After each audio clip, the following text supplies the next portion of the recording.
It's a miracle. It's totally a miracle. Let us discuss what actually orgonite is, who invented it. You need to have a catalyzing resin. This is an epoxy resin that we use, but we use laminating resin. Laminating on these is cheaper because these are the ones we're basically donating them into the environment. I think science is actually opposed to orgone energy, but the orgone energy undoes all that. It opens everything back up. Everything's flowing again. And wireless frequencies. We for years now have been immersed in an OR field.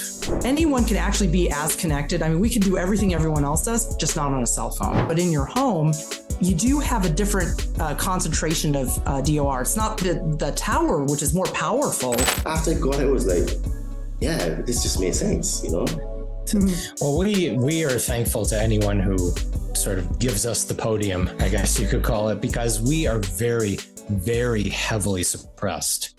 If you are new to this podcast, please don't forget to like, subscribe, and to share, because that helps us to be recommended in the algorithms. If you would like to support this podcast, please check out our merch store on Amazon with the brand Todd and Me. We've got some cool t-shirts, tank tops, hoodies, and sweaters. Link will be in the description of this podcast. And if you're now starting a spiritual journey, you would like to start a spiritual journey, or you're currently on a spiritual journey and you would like some help removing some fears and traumas, please hit me up on my Instagram at Adriano_246 and it will help you to get some magic mushrooms. Enjoy the show and stay tuned because we have some more great content coming soon.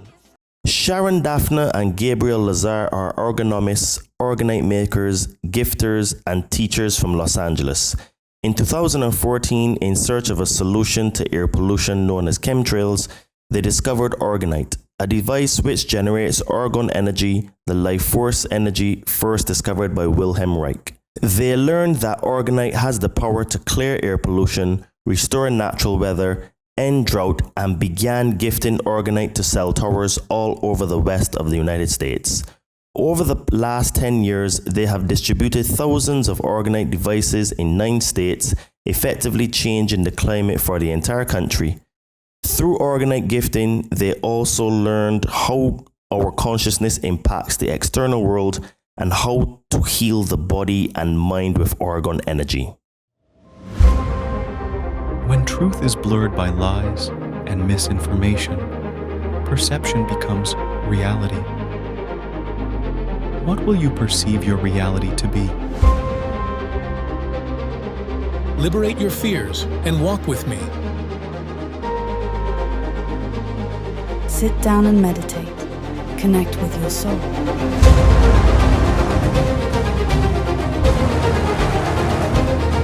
Be a monster and then learn how to control it. You gotta be willing to do the work.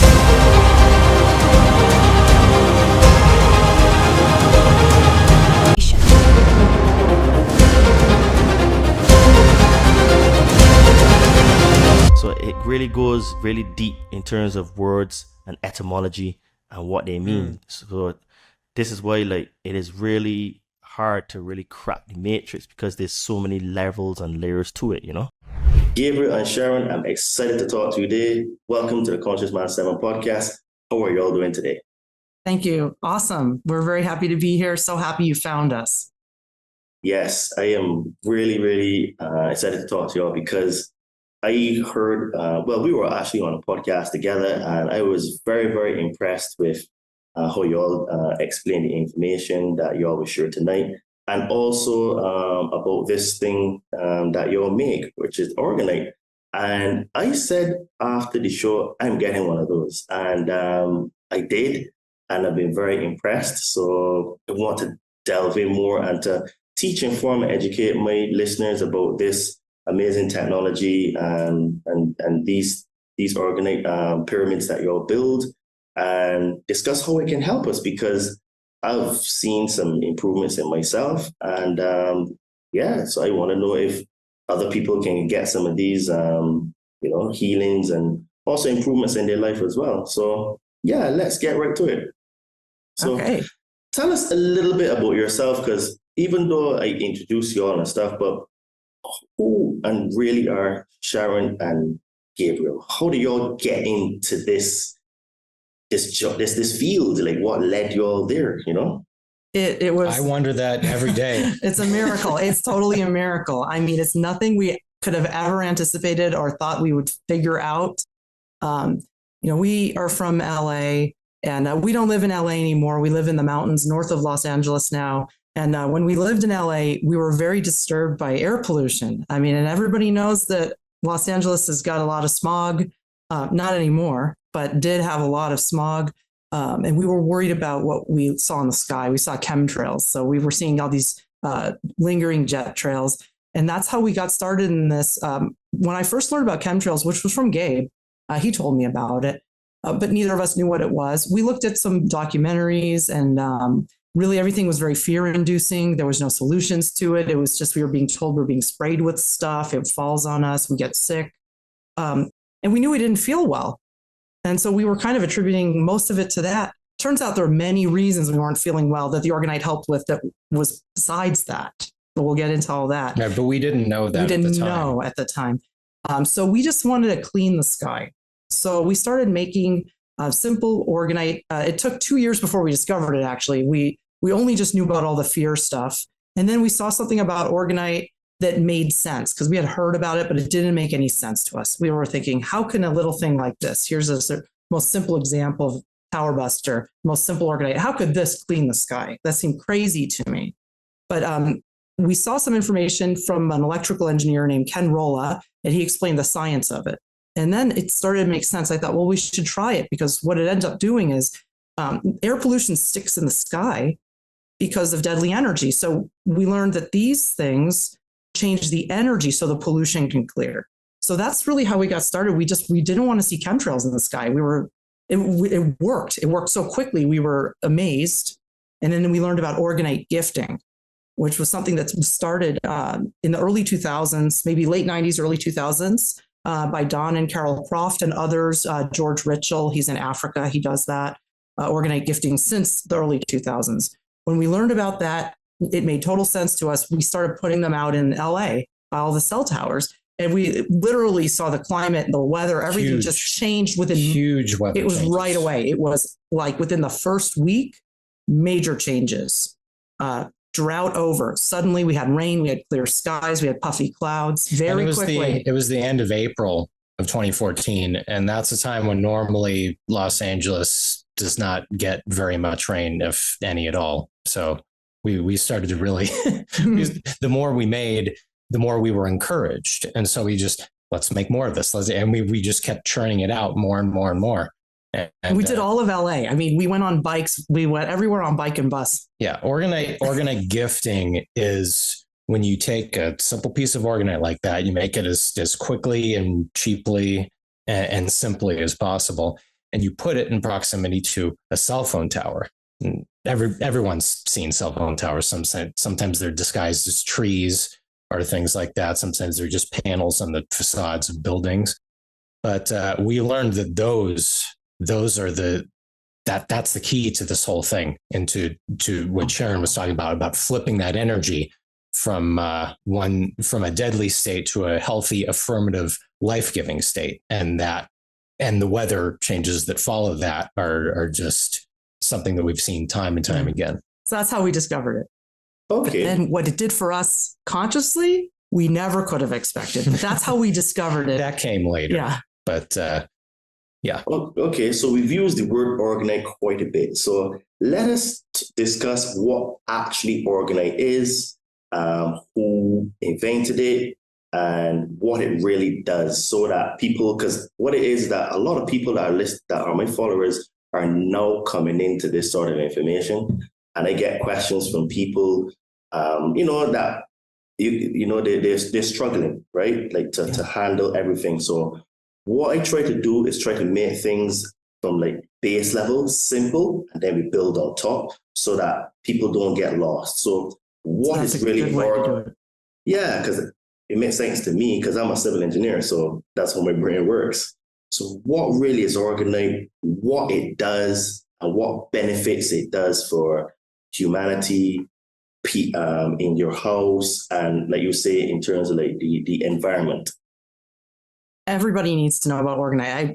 I brought a simple, well, this one is actually, it's kind of a fancy piece, but it's you could see everything in there. I'm going to try to put it in the camera. There we go. That's so you good. could see everything because it's clear. Yeah, orgonite in its most simple form contains 3 elements. It contains quartz crystals.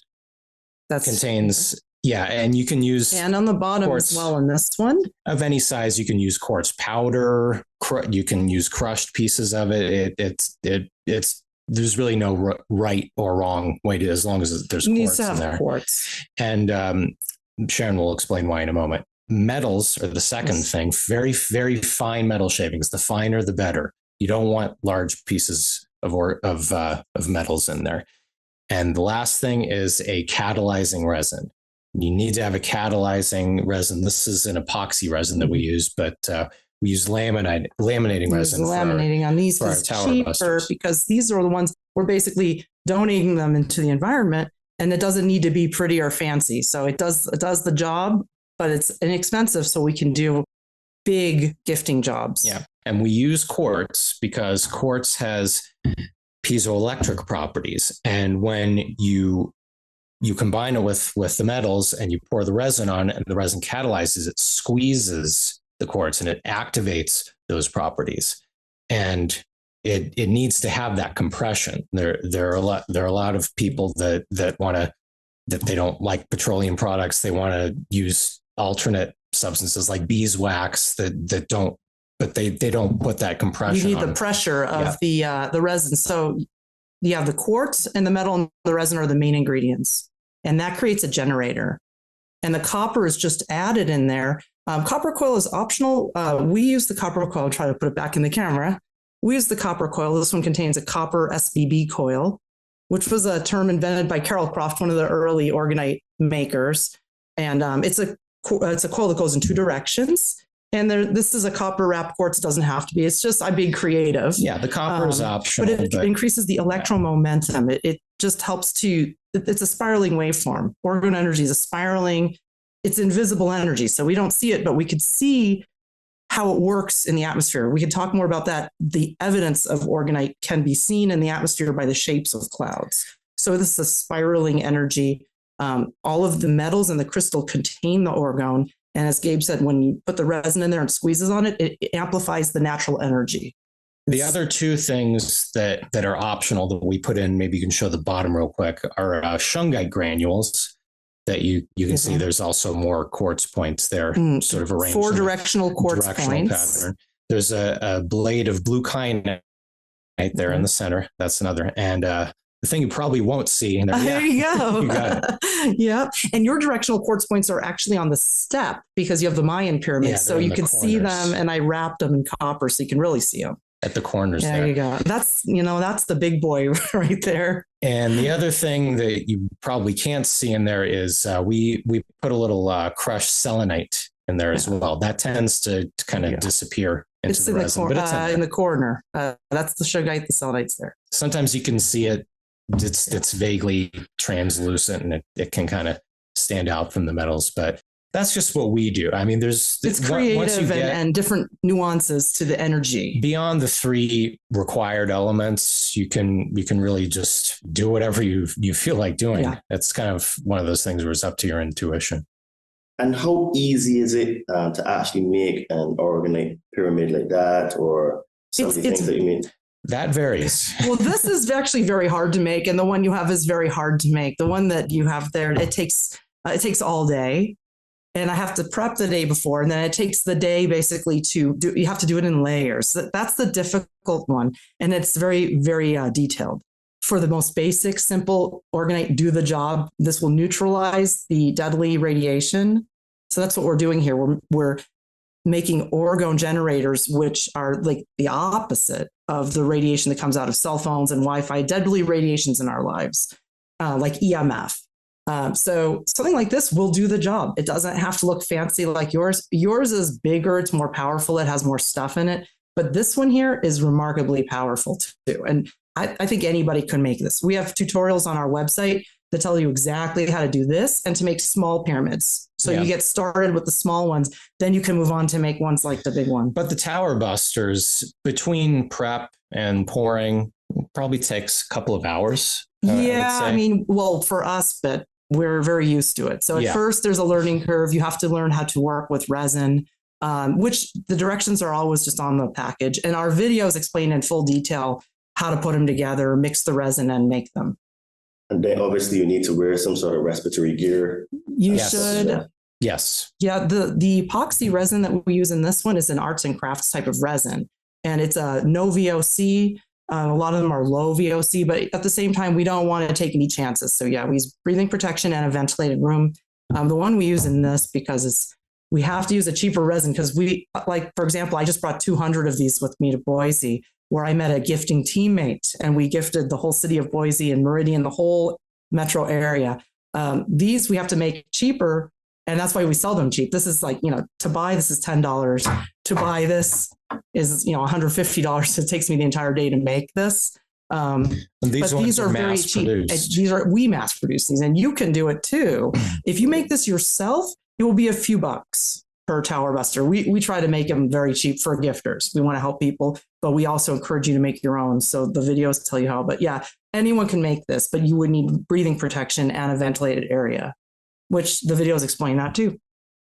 Yeah, man. I tell you, these pyramids is awesome because as I said, I heard you speaking on Brandon's podcast, which I was on as well, and I said to myself, I heard of orgonite before, but I never really investigated it much because the thing is, you hear so many things and they're on your list to search on, but I was very, very impressed with. What sold me was with I think it was the story that Brandon was talking about, the cat. And the cat was very, not very friendly. And as soon as the orgonite came in the house, the cat was like different type of a cat, right? Very friendly and stuff. And I was like, okay, animals pick up things on a way higher level than us in terms of energy and sensory ability. So I was like, if that is what helped with the cat, okay, I'm going to get that because, what I do is quite stressful. So I need to have all the help I can get to remain as calm as possible.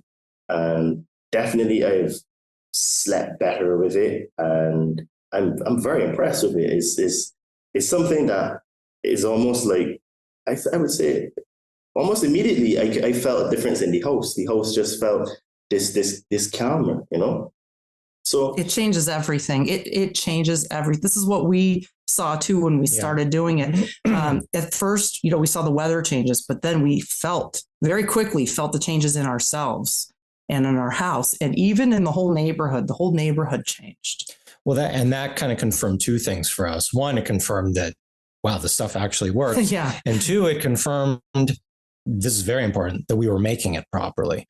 Because, you do a search on orgonite, even now, it's kind of an exercise in futility. There's a lot of wrong information out there. And we see a lot of like new age hippie orgonite that just isn't made properly.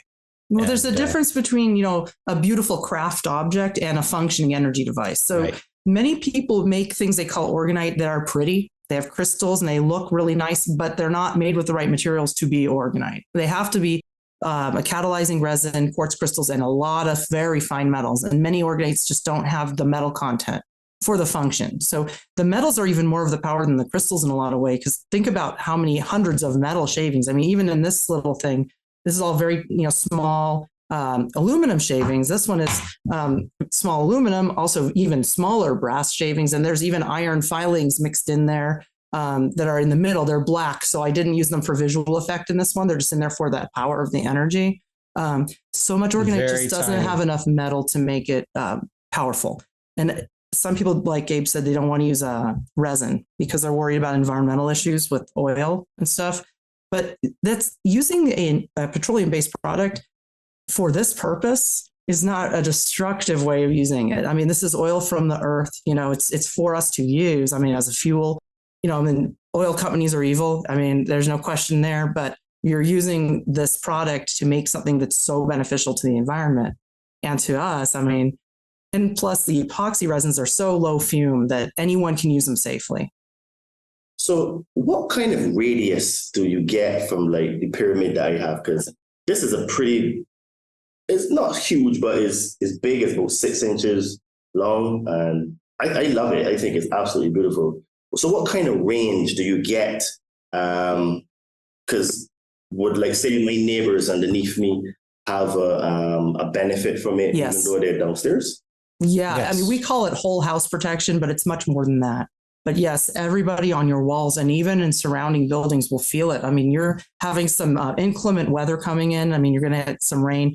It affects the environment all around you. A pyramid of that size and like the pointed pyramid I was showing, I mean, it can do miles. I mean, they literally can go miles. It just kind of depends on there are a lot of external factors about how much DOR. We should talk about two types of energy. Orgone energy is what we're producing with these. DOR, or deadly radiation, is the opposite of orgone energy. And that's what's in the environment with cell towers, all of the handheld EMF releasing devices. People use, smartphones, Wi-Fi, internet, smart meters on the house, just all over the neighborhood. There are sources of deadly radiation. So how much are we contending with? Yeah. That makes a difference. Like if you're already in a place with very few cell towers, you're increasing that OR so much. We abbreviate OR and DOR. You're increasing that OR so much. If it has a ton of towers, you would need to go in and, you'll get the effects, but you want to put more of them around and spread it out. So it's how much deadly energy are we battling? Yeah. And those are terms, by the way, DOR and OR. Those were coined by Wilhelm Reich, who was the first to discover orgone energy scientifically. I mean, the ancient cultures knew about it for thousands of years, and I think you know about it too, actually. He was the one who discovered it in a laboratory setting in the 1930s. And as for orgonite, we really don't know who invented it. I mean, we have a friend who kind of made an orgonite prototype in the early 90s, but we really don't know. Well, Carl Wells, a man named Carl Wells, is attributed with its invention, but this man is not, I think I've mentioned this in my book. You may not have gotten there yet. He may not have invented orgonite. It is attributed to him because he patented he trademarked, sorry, you can't patent orgonite because anyone can make it. He trademarked the word orgonite, but that to me doesn't prove that he invented it. But the earliest orgonite makers were Don and Carol Croft and George Ritchell and people from that group. So the reason I say that I don't think Carl Wells invented it is because he attacked orgonite makers all over the internet and tried to force them to, if they were selling it, he would try to force them to buy a license from him to use the word orgonite. Extortion, basically. It was the way that he attacked orgonite makers did not reflect an understanding of the life force energy, to where I don't necessarily think he invented it. Whereas Don, Carol Croft, and George Ritchell, they were the earliest people using it and gifting it. So we only know that much, that it's attributed to Carl Wells. He seems like he just trademarked a word in order to get money. That's what it comes off as when you look at the history of that. And those early gifters were really doing the work, especially George Ritchell in Africa. Unbelievable work in the early to mid 2000s in South Africa and throughout the continent. So in your book, I got to the part where it said that it was illegal, or still is, I can't remember, to use the word orgone. So how come is it possible now that you can freely, because I've seen websites with orgonite, even someone messaged me on social media asking me about if I know about orgonite and stuff like that. So how come it is now then that we can use the word now, or is it technically you're not allowed to use it? No, you can. It was perhaps a simplification. I should have more clearly stated the FDA would not allow him to use that in terms of a health remedy.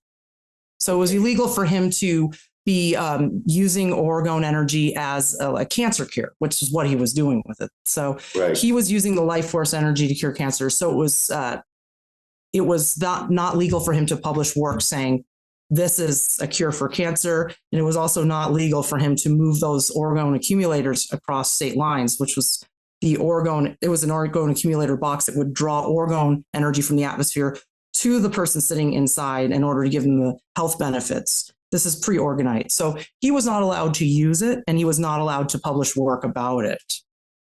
And now I'm assuming then it is still the same, where you're not allowed to even hint that you can use it as a possible cancer treatment, therapeutic treatment. I mean, it's not accepted. It's not accepted in modern medicine. I don't know what the FDA stand on it would be today. I don't know of anybody using orgone accumulators for cancer treatment, but you know that every time that there's a cancer therapy that's an alternative one, like Gerson therapy, that becomes outlawed in the United States. Like people have to go to Mexico for Gerson therapy, which is like a lot of juicing. I don't know if you know about the Gerson therapy, but that is, I know somebody that cured his lung cancer with it. And years ago, we interviewed him on our show a long, long time ago. He was very far gone and the conventional treatments weren't working and Gerson therapy cured him, but Gerson therapy is illegal in the US. So I would say, I don't know anybody using orgone accumulators, but I don't think it's legal as a cancer cure. I think it's fine for people to use them. I just don't think a doctor is allowed to, in order to keep their license, I don't think they're allowed to charge people for that therapy.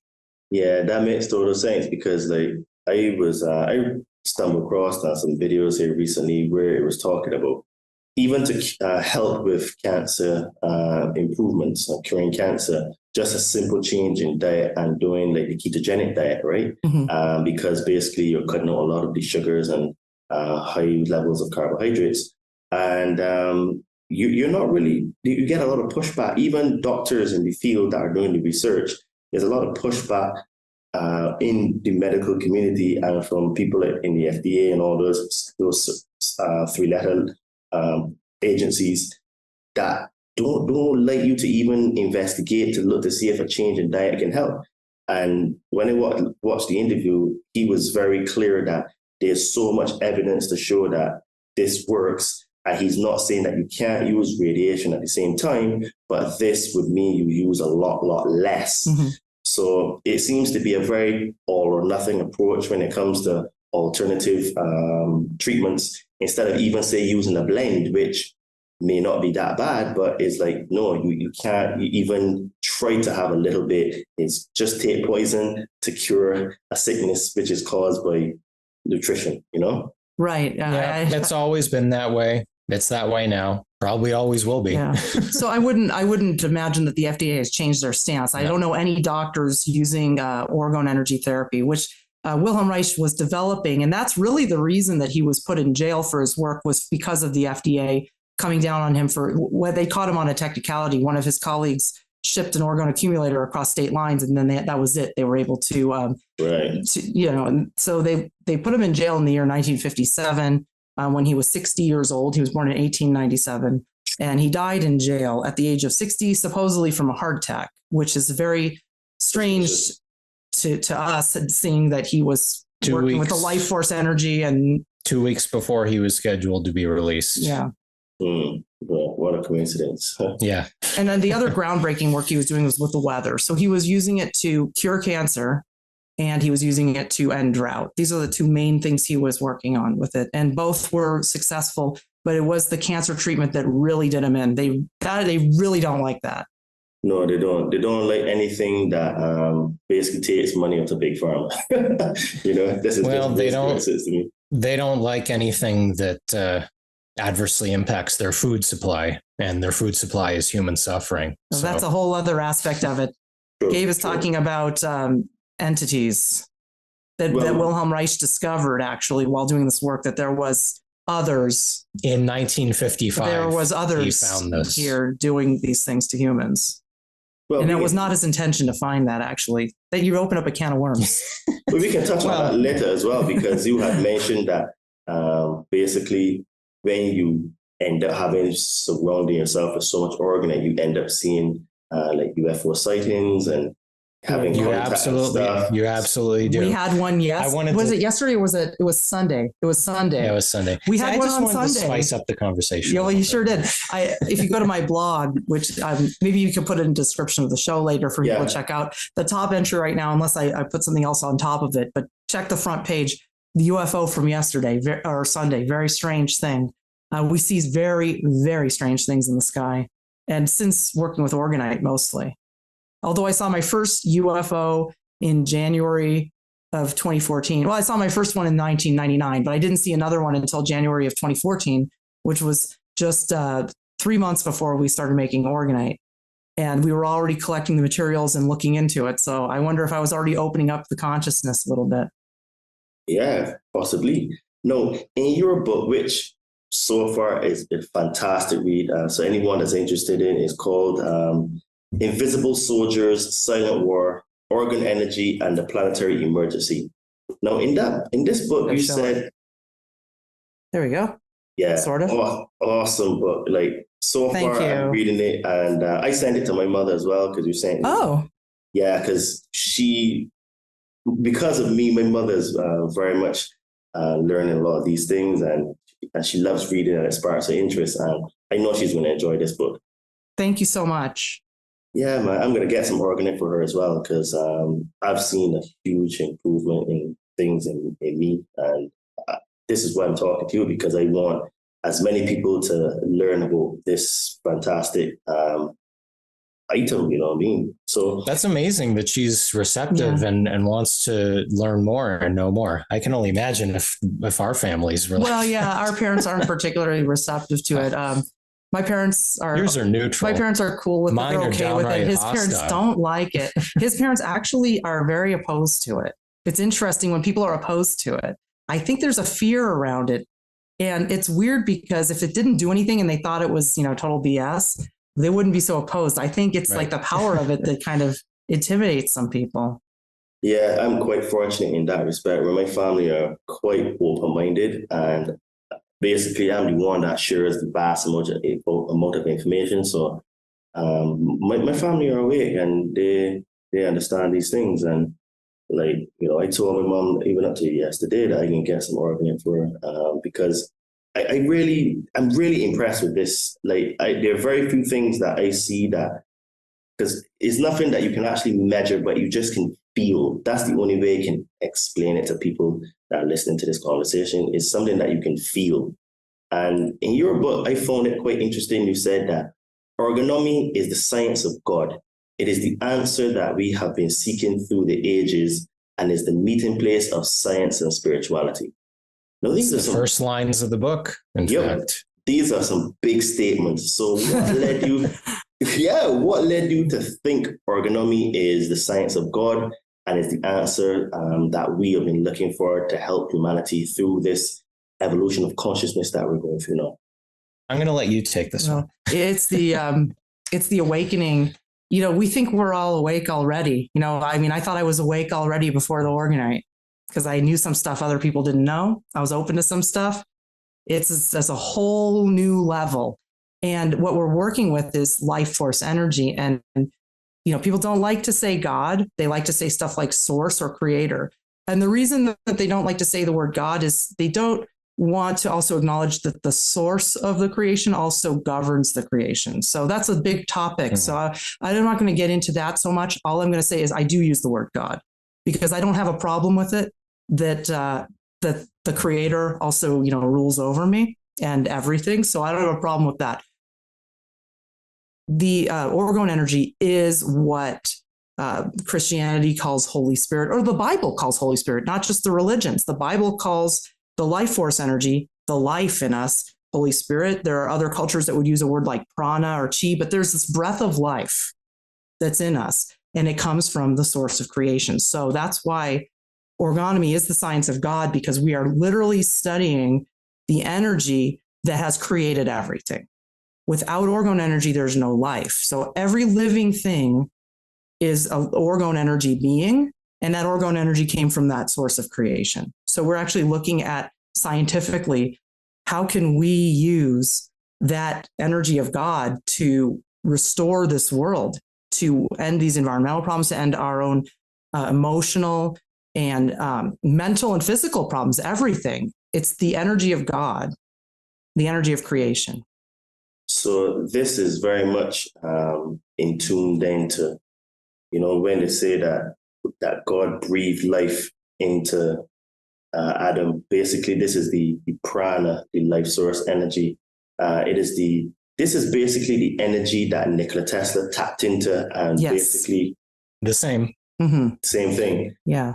He breathed into Adam. And some scientists have called it torsion waves or torsion fields. Or scalar. They won't acknowledge God, of course. They say that. But there is some kind of acknowledgement of the existence of this thing, though it's, of course, very nebulous and not talked about very often. Well, science doesn't like to talk about God. And that's why I understand that saying it's the science of God is unusual, because science doesn't really acknowledge God. But that's a very, very big philosophical discussion, why science doesn't acknowledge God. But what I've learned through this is the power is just, it's immeasurable. And when you put them out, especially when you become an orgonite gifter, which we've done for 10 years, it's kind of like, it blows your own mind, the power that we have in our hands with orgonite and what we can do to restore the climate of this world, this, drought, global warming, air pollution, all of these things. They are a thing of the past. We are fed a lot of lies about global warming in the media, and a lot of denial from the very people who talk about climate change deniers. They're denying that the world is getting cooler now because of orgone energy. They deny that the world is getting wetter now, more rain because of orgone energy. So I think science is actually opposed to orgone energy because science opposes God, because humans want to rule over themselves and they want to know everything, even though there's stuff that humans can't know. And it also opposes orgone energy because we're harnessing that creative energy in order to undo all these environmental problems that they said, one, we're causing, and two, can't be solved. But of course, we're not causing these problems. All the global warming and drought, it's all caused by an energy imbalance. All artificial. Not because of air pollution, not because of carbon, but because of an energy imbalance. And really, we are bringing back that life force creative energy back to the earth. And the earth knows what to do to bring rain and proper environmental conditions. It knows what to do. It's just been hindered from doing what it does naturally because of cell tower rays, deadly energy everywhere, and the human suffering. When you lower the human consciousness through just constant suffering, through the system, through indoctrination in the schools, through the things that our parents do to us, through the things society does to us, so much is about armoring yourself and not feeling these natural things that we're supposed to feel. Like DOR, the deadly energy, armors the human organism. And when people are callous, cruel, don't show empathy, lash out at each other, this is the armoring of the soul. But the orgone energy undoes all that. It opens everything back up. Everything's flowing again. And wireless frequencies in the last 20 years especially are the biggest hindrance to that growth and that general movement towards the life affirming end that we all seek here. Yes, everything in society is about armoring the individual, turning us into just good workers, compliant citizens, what have you. But when you bring in the orgone energy, it opens up everything. It opens up your creativity. It opens up your consciousness. Your brain works better. You could think clearly. It just changes everything. And it does give you that connection with God. And I will use the word God because that's what I call it. And most importantly, when you're in that state, you provide less food for the ones that are feeding off of it, which we can get to later. Yeah, the human suffering. Yeah. And I think a lot of people know about that there's entities that feed off human suffering. That's a very strange thing to some people. But when gifting orgonite, it's only something you can't describe it. Like you were saying, it's just something that you can sense and feel when you're doing it. And we have distributed, it's just an estimate, about 9,000 of these all over the United States, the Western United States in the last 10 years. As a matter of fact, we just had to correct our own bio. It said 8 states and now 9 states. I just went to Idaho. Yeah. I hadn't gifted there. Usually Gabe and I gift together, but I went to Idaho to meet another gifter.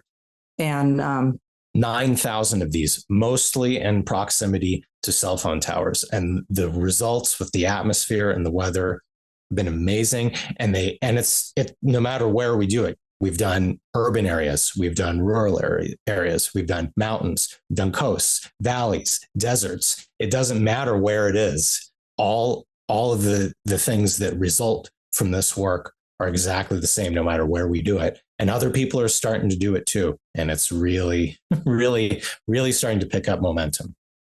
Now, in the book, you've been very clear to say that you think that everything is basically an energy war. I do agree with that wholeheartedly.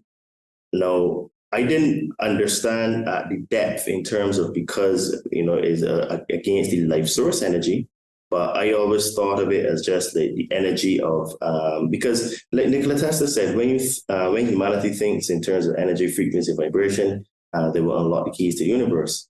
So for me, I look at things on an energetic level, on a spiritual level. And I didn't see the angle that you were coming from, because I was thinking of it as in terms of the consciousness and the energy of man. But you're saying in the book that it is because of the geoengineering, it is because of the energy manipulation that they're doing is what is causing the lower level of consciousness, the sickness, the suffering. Yes. I didn't see it as it was the weather modification that was the, because according so far in the book, basically what you're saying is that is the principal technique that everything else is built on. So it's the weather change, and then obviously you get the things with GMO foods and processed foods and all the other branches. But from what you're saying is that the principle, that the head of it is the weather modification, because that lowers the energy to basically of humans, and then all the other things are add-ons. Is that right in my assessment? Yeah. The energy specifically. There are a lot of things that are effects of that cause, though. Well, yeah, you're in the part of the book about the weather war, and I think, or you're talking about that the very beginning. So that is how I discovered all this, was through the weather. So what we've learned, and Wilhelm Reich said this too, that we have the technology right now to turn this back into a green planet with abundant rain. It is only that inner emotional desert in our own souls that is preventing that. So what I learned through it was that, so I started by learning about the weather. We wanted to clean air pollution, and we wanted to end drought, but we actually work with the planet together. So it's all one thing. The weather manipulation and the consciousness manipulation are part of the same thing.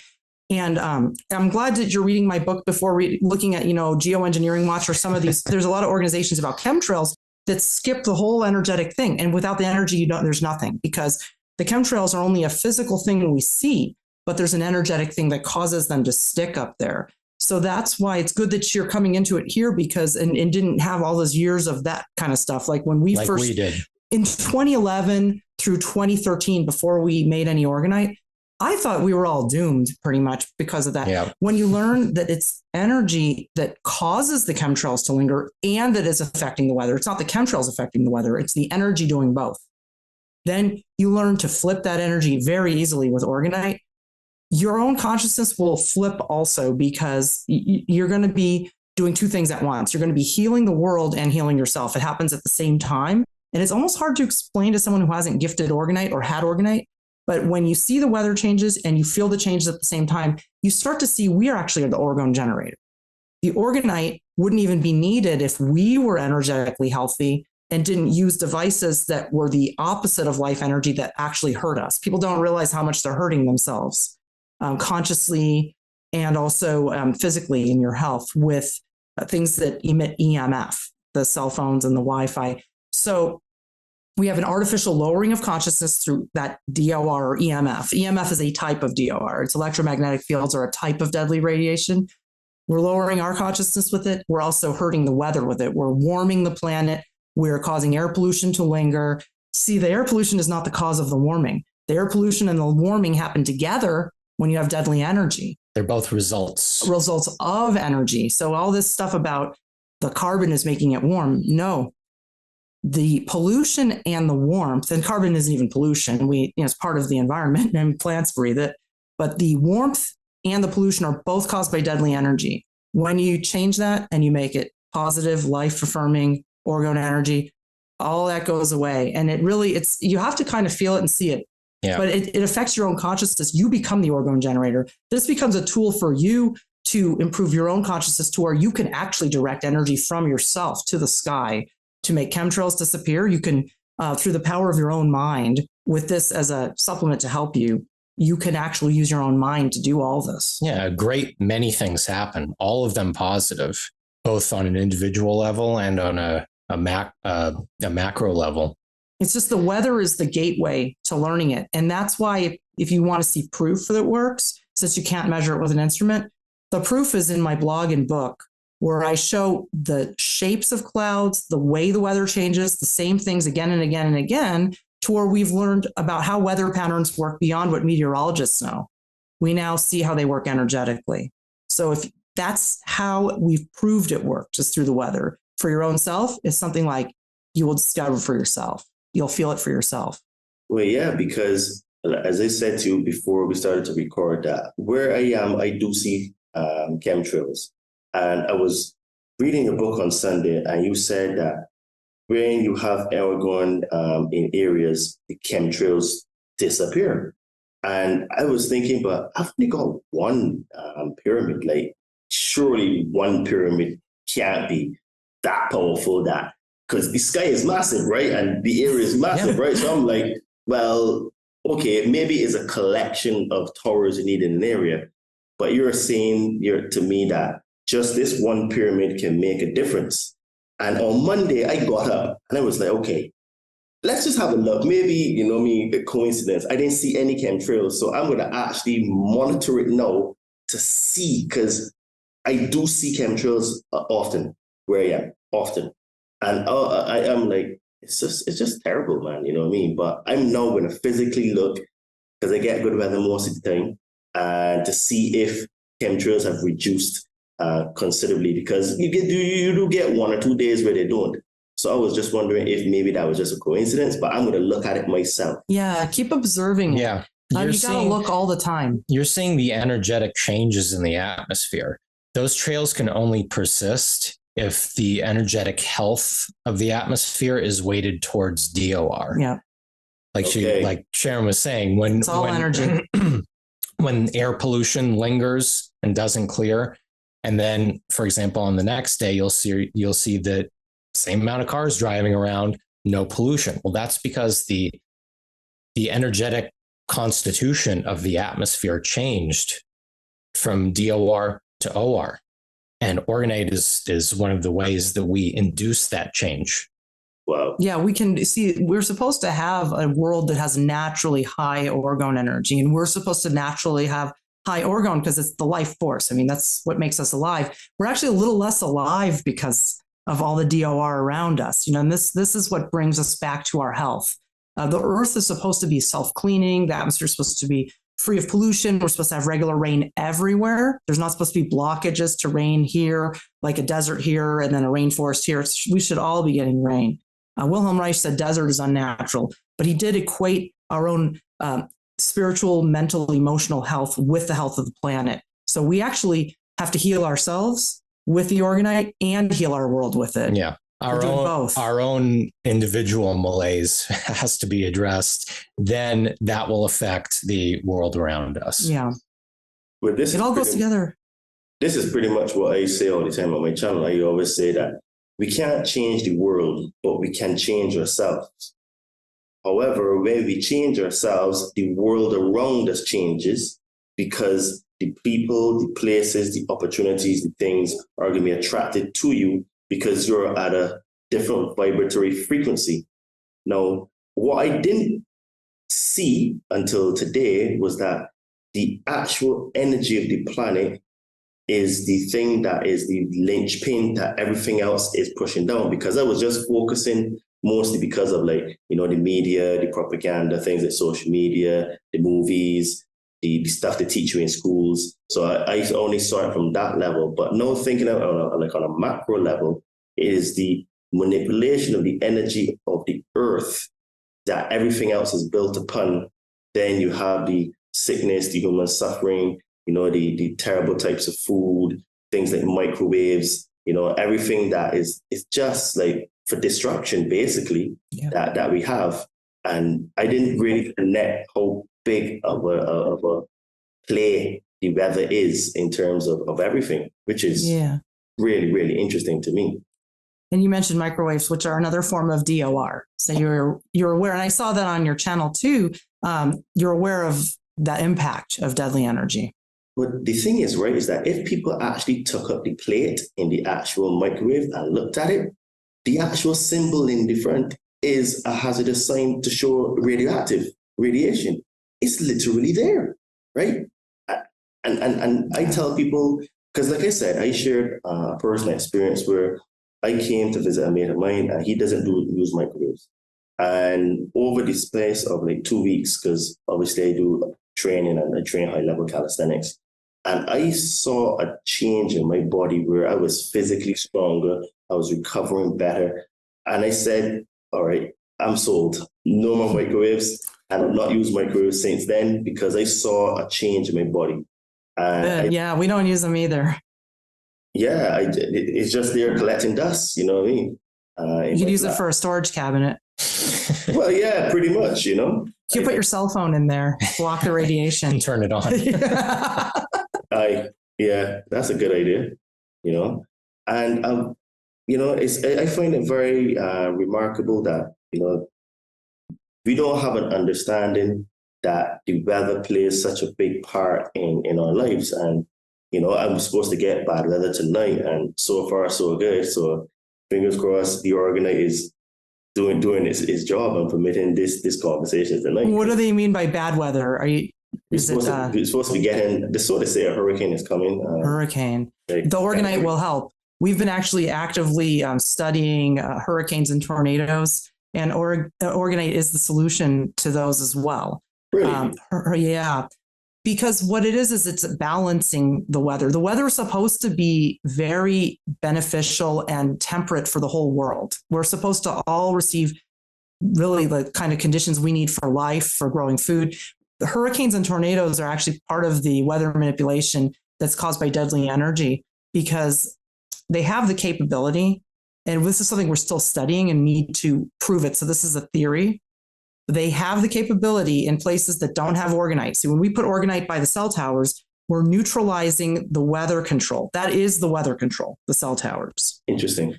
Exclusively. So when we neutralize it, the object of cell towers and that type of DOR that they emit is drought and warming and air pollution to be lingering. That's really what they do. So that's what they do wherever they are. We've learned this over 10 years of gifting. They do the same thing everywhere. When you gift them, it allows the natural jet stream to flow. It allows rain clouds to form. And that's because it changes the charge of the atmosphere to encourage water molecules to form into rain clouds. It allows the hydrogen bond between the water molecules to form because it's a negatively ionizing technology. So you have clouds forming and you have pollution lifting. That's part of the negatively ionizing technology of Orgone energy. So those arrays are designed to suppress rain. But suppose that, you know, when we gift Orgonite, it starts to rain very, very soon. Usually within a couple of days to a week tops, you get rain from it, depending on the conditions. But when they're not gifted, they're suppressing rain, but suppose that they're all turned off at the same time.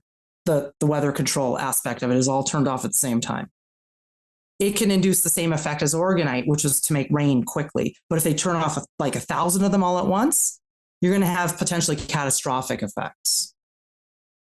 So since you have been gifting Orgonite into many states and stuff, then you're restoring the balance in energy.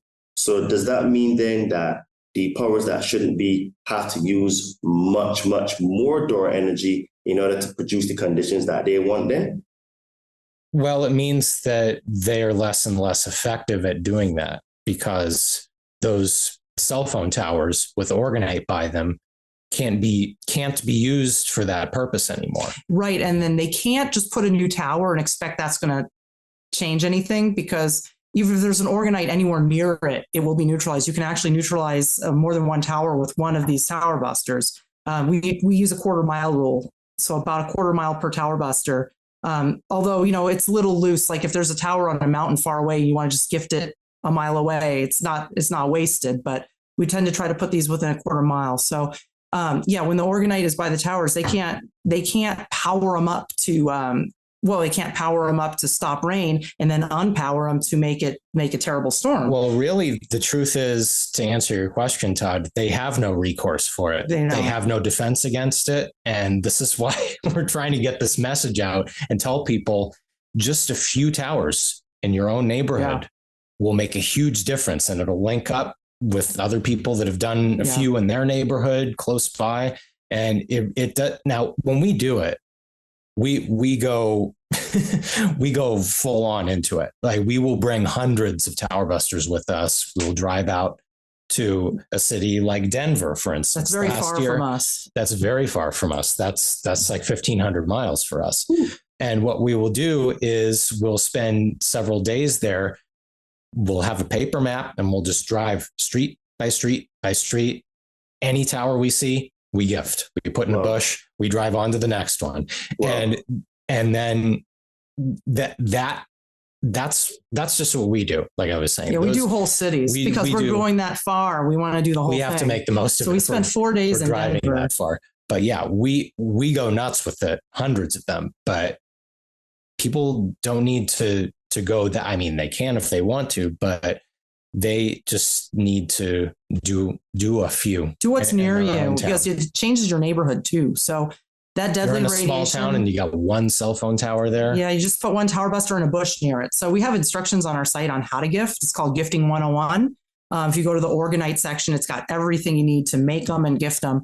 It's really not hard to do. It's just about hiding it in a bush near a cell tower. It's really that simple. Or you can drive freeways. When we went to Denver and when we go to all these places, I do most of the driving because he throws really well. So he'll throw them off the freeway near the cell towers into the bushes. And, they last. There's no one going out there. I mean, if it's very manicured, maybe they won't last. But if it's just wild, bushes and grasses and stuff, they'll stay for a long time. Anywhere that they won't be moved. Yeah. It's like Johnny Appleseed, basically.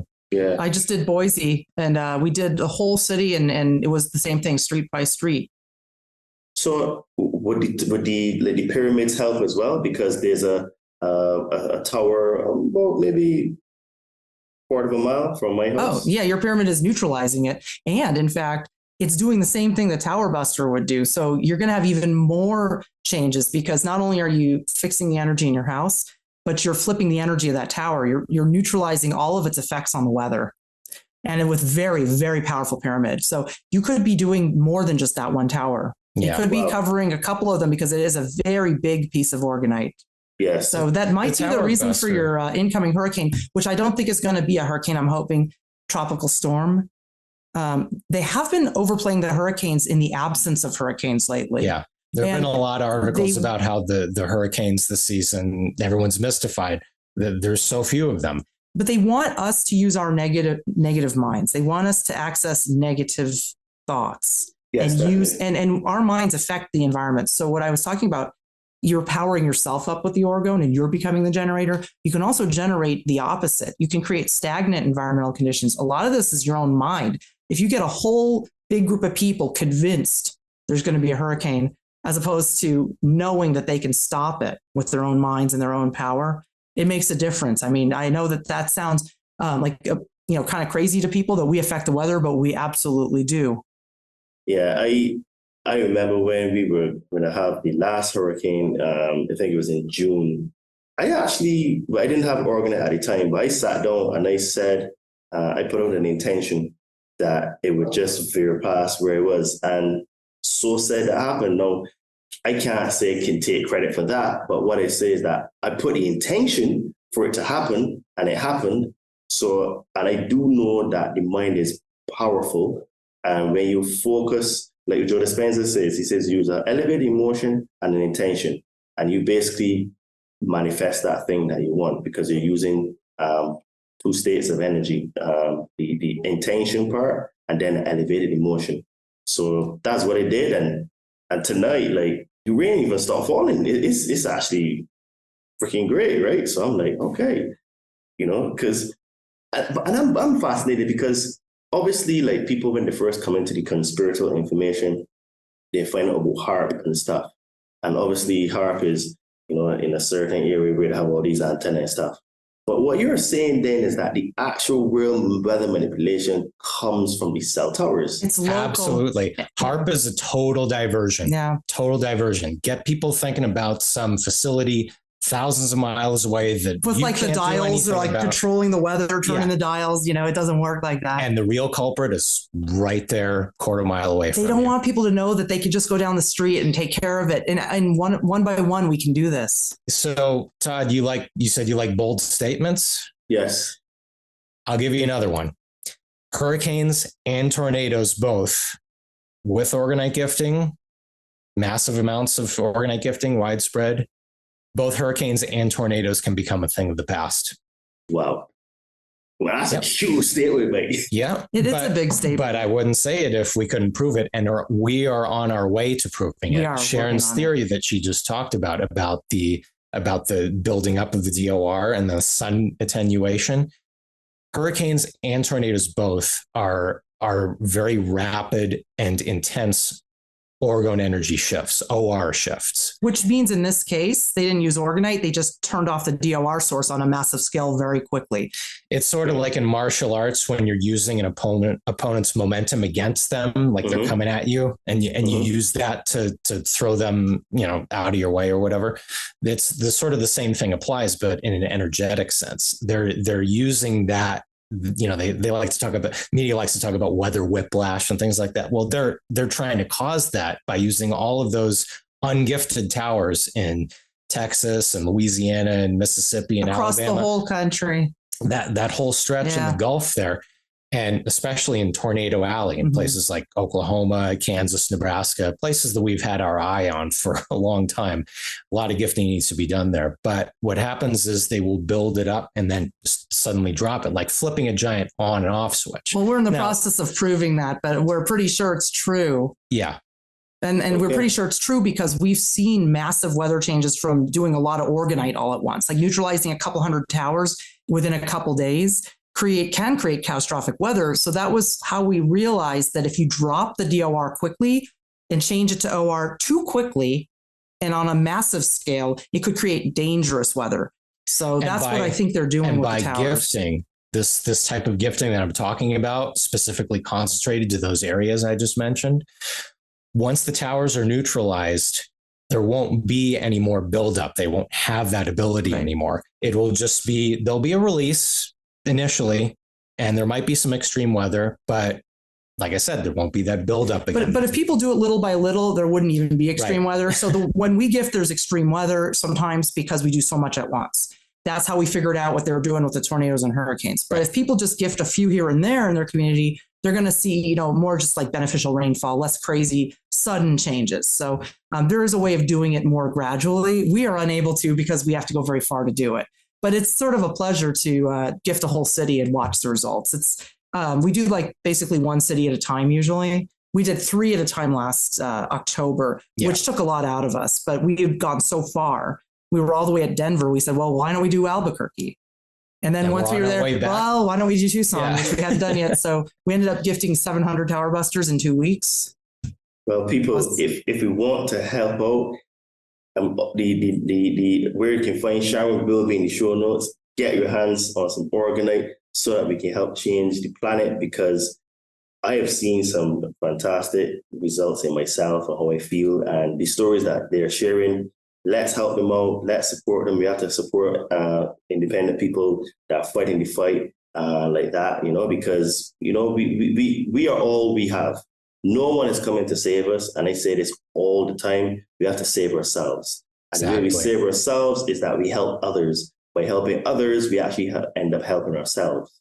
So go and I would also, I would also tell your viewers that we get by exclusively on the contributions of others. We don't have, that's not like a company where we have people working for us. It's just the two of us. We started out as gifters only, and Gabe's been with me this whole time gifting. We've gifted all over the entire US West, 9 states. So, we do gratefully accept your donations in support of our work. And we're very thankful to the people who have allowed this gifting work to happen. And you can get orgonite at our shop on our website, thekembo.com. And that's how this is done. It's just by a few people gifting a few towers. It makes a huge difference. We've seen a big difference with people who've gotten them from us and have shared with us what they've done and shown us the skies and the weather. It's just like, it's really amazing. Yeah, I'm definitely going to monitor the skies and stuff, because, chemtrails, like when I used to live in London, like, oh my goodness, it was ridiculous. You would literally see like lines, like X's, like vertical lines here and then horizontal lines. They were just like boxes. A lot of deadly energy. The deadly energy of London, and I've been there. That was causing that to linger. However, there's a couple of gifters there now, so hopefully it's much better. I mean, footage I've seen of London since they've gifted has been a lot better. Okay, because and one of the things I used to find is that my sinuses used to affect me a lot because of the chemtrails. And you also said that I'm reading your book, and it's very interesting. You were saying that the chemtrails do not actually contain aluminum, bronze, and strontium. So this is kind of like different from what I was told, because people, I think his name is Dan Willington.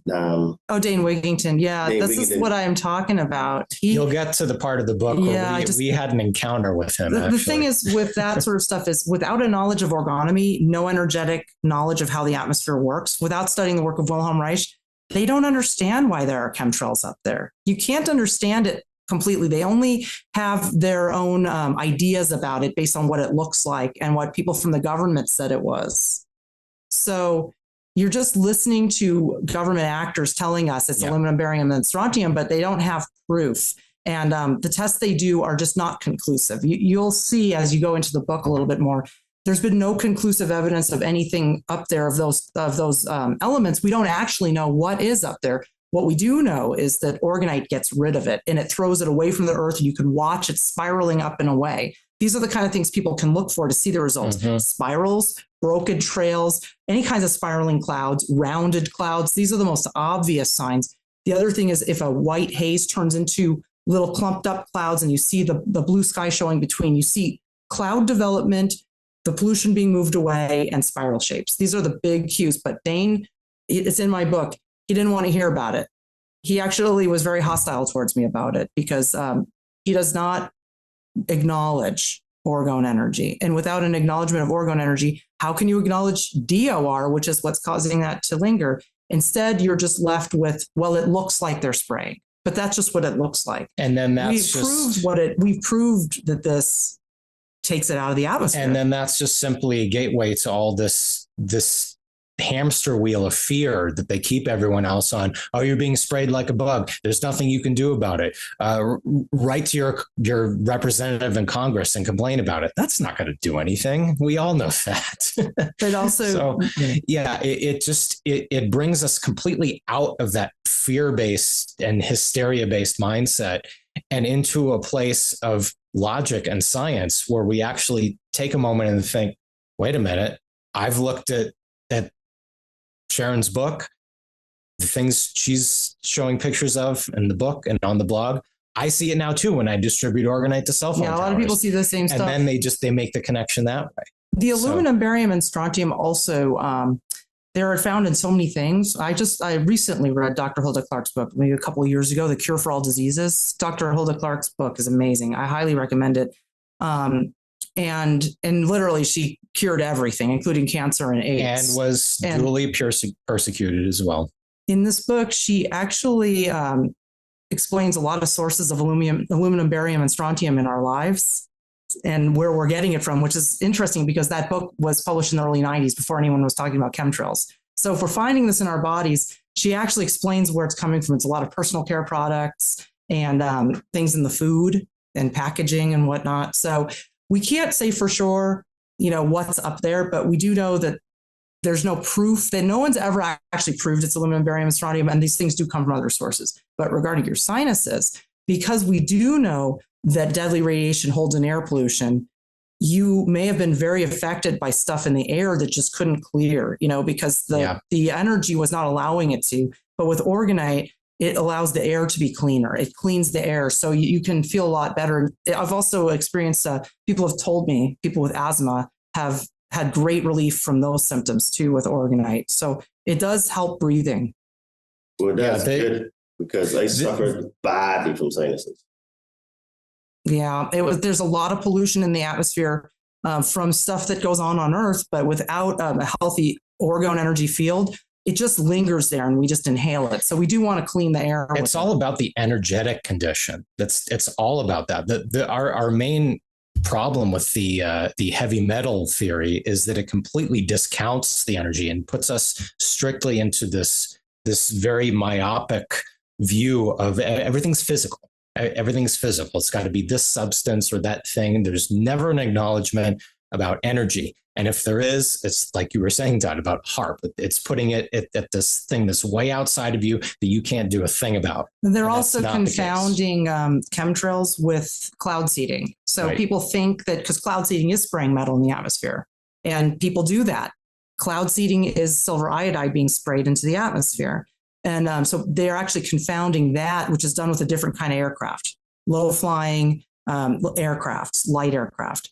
They're confounding this global phenomenon of chemtrails with cloud seeding, which it isn't. It's something else entirely, and it's completely dictated by energy.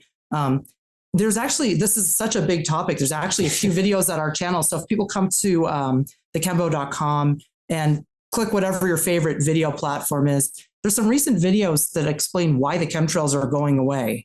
And the airlines are even admitting to it now, which is very interesting. So the energy has changed a lot on Earth. I mean, we have seen huge changes in the last, especially in the last couple of years. Yeah. If you read between the lines, no pun intended, of those articles, you'll see, we kind of pick it apart on our video, but it's very, very interesting what's going on. It's very interesting times right now. Yeah, and I want to talk about something that I found very interesting in the book. So you're insinuating that the crafts that are spraying the lines may not even be crafts from humans. Yeah, that's right. I was blown away. So because this is right up my speed in terms of extraterrestrials, because people that follow me know that I dig very deep into the ancient texts. I talk about the Anunnaki. I talk about all these kind of things. So let's delve into this a little, because I found it extremely interesting. Well, the first person to discover that was Wilhelm Reich, that it was ET stuff going on up there. Okay. Because you were saying that sometimes the craft from memory, they could be like holograms because you can see through them. So they would just like come in and out. And to be honest, I have actually seen that in the sense where like I would just see it, then it would just like disappear. And I'm like, it moved very quickly, or I was just noticing. So how did you come up with that, I guess, hypothesis or that way of thinking to make a statement like that? Because you had me even wanted to read more from the time you mentioned that. So where did that come from in your experience? Well, the first person that even figured out that the weather was being modified by something otherworldly was Wilhelm Reich, but he saw it in a different way than we do.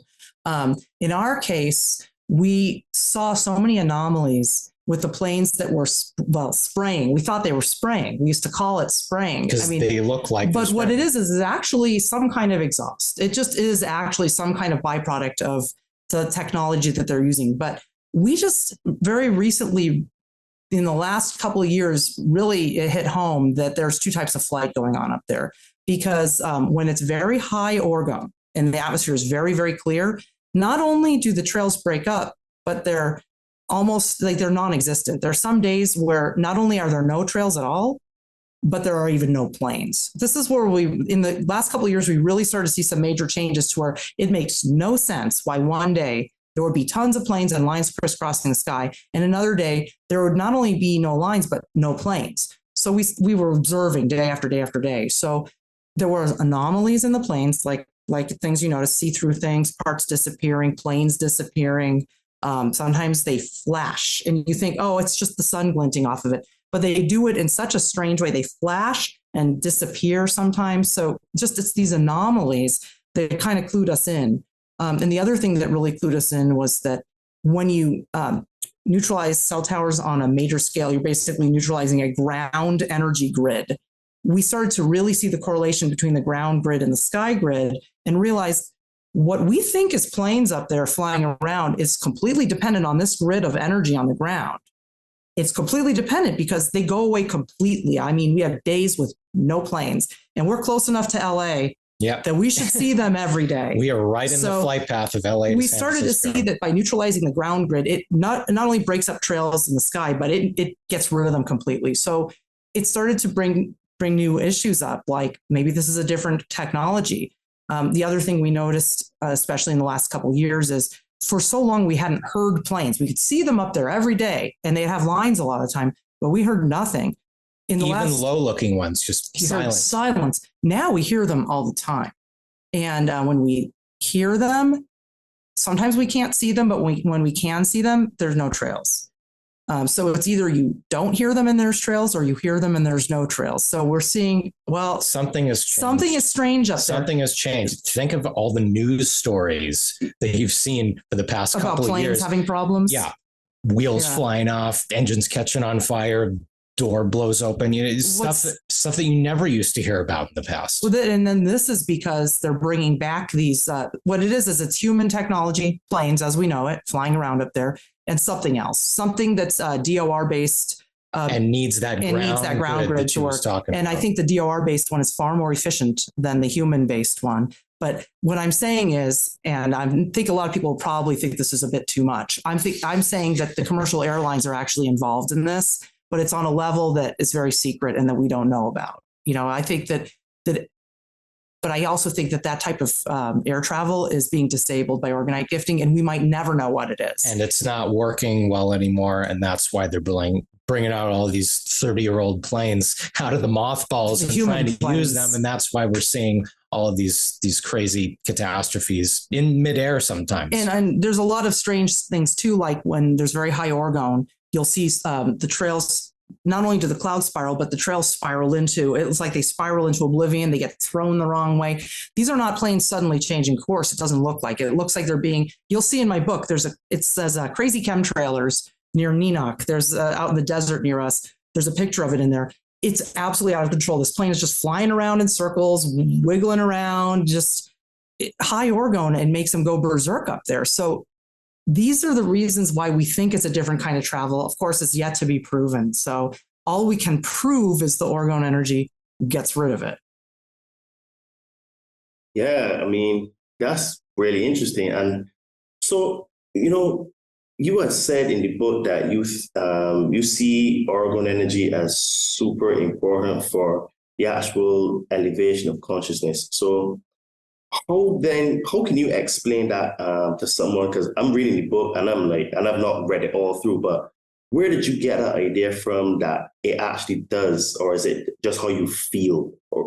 Because it actually does. It actually does. So the human mind, in order to be powerful, we have to get that power from elsewhere. We don't have it within ourselves without God, without that energy that people call creation or source, the creative energy. Without the life force. Without the life force, we don't have the power. We have to get it from elsewhere, and then it's in us.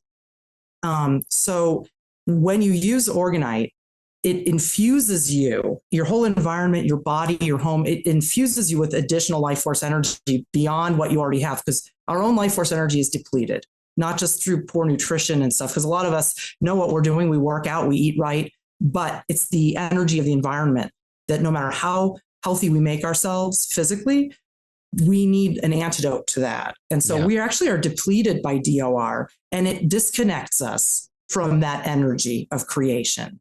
So this is why we need that antidote. We also need to remove DOR from our lives, as many people don't want to do it, but you need to use that cell phone as little as possible. I don't use one on a day-to-day basis. Only when I travel do I use one, and it's not on most of the time. But that's hard for people. So I would say at least start by turning it off when you sleep. The phone is the biggest offender of all, and no one wants to acknowledge this. We've talked about it ad nauseum on our channel. Nobody wants to give up the DOR emitter because it is addictive. The energy of it is, in fact, addictive. It also changes you. It does lower your consciousness. Changes your brainwaves. It makes you more molded to the messages that you get from the media, from that phone itself. So yeah, we think that, for us, we've noticed a huge difference in our own power and what we're capable of with orgonite and with eliminating the DOR. So for a person like me, because basically my business is that I work on the computer and I work on my mobile phone. That's just how it is. And I'm on my phone pretty much the entire day. But basically it's for business, where I'm communicating with clients or talking to clients, prospects that want to be my clients, etc., etc. So for a person like me, that is not really an option, because that's how I satisfy my addiction to shelter and food. would orgonite then reduce a lot of the DOR exposure that I would have? That how should I say? Would it balance it where it's like neutral, where it doesn't? Yeah, cause... it neutralizes it. Yeah. But when you are using the phone, there's always this field around whatever the device is that is emitting DOR. There's always a field around it where you're being pretty directly affected by it. So yes, you can neutralize it. You could feel better, but keep in mind that it's not a cure-all because it doesn't block the energy. So you have the both. So It makes it less harmful, but you still have it. And I know this is very hard for people because people depend on it for work, and everyone has gotten accustomed to being able to text and do business that way. So it's tough, but, and I don't know if this is where you want to go with it, but the more that you learn about it and the more you experience it, you might actually make it part of your fitness routine and what you teach people. Because I'm sure that you also delve into nutrition with your clients, right?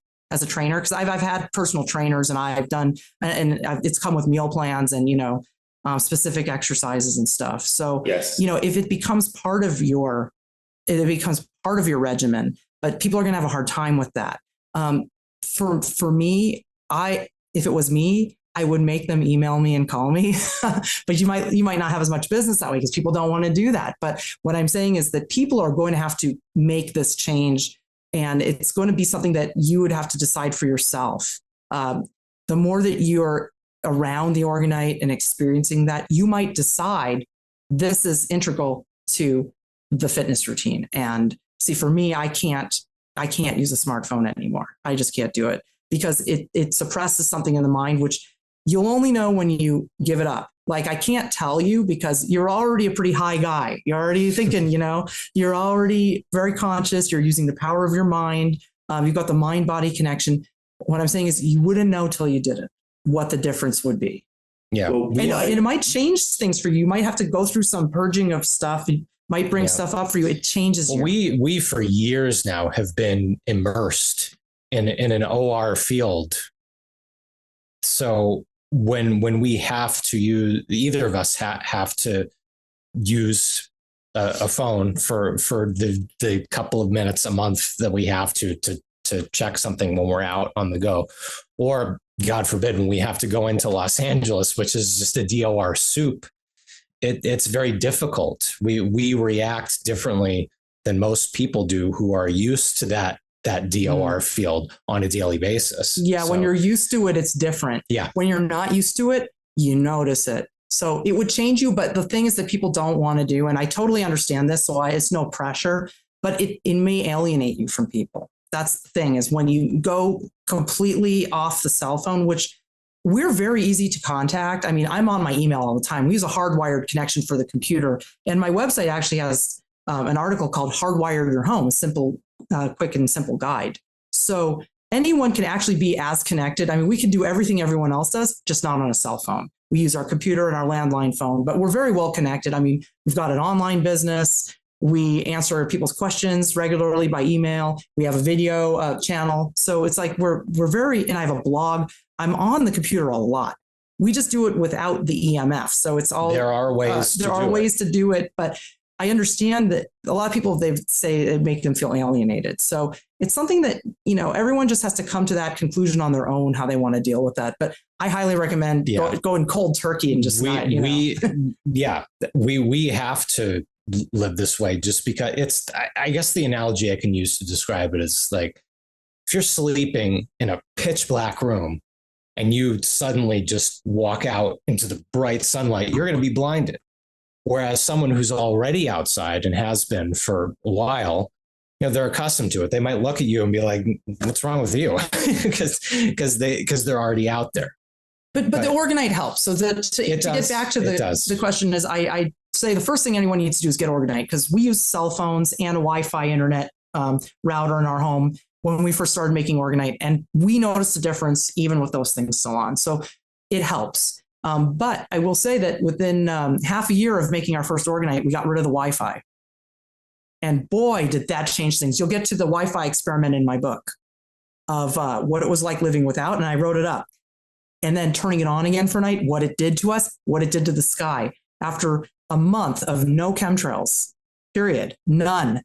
One night with the Wi-Fi on, they were back up there again. And I could only attribute that to how it affected our minds. But see, we looked even 10 years ago, almost to the day, we were looking at these things with the scientific viewpoint. We wanted to see, okay, well, what was the one variable here? What was the one thing that changed? Right. I keep track of everything.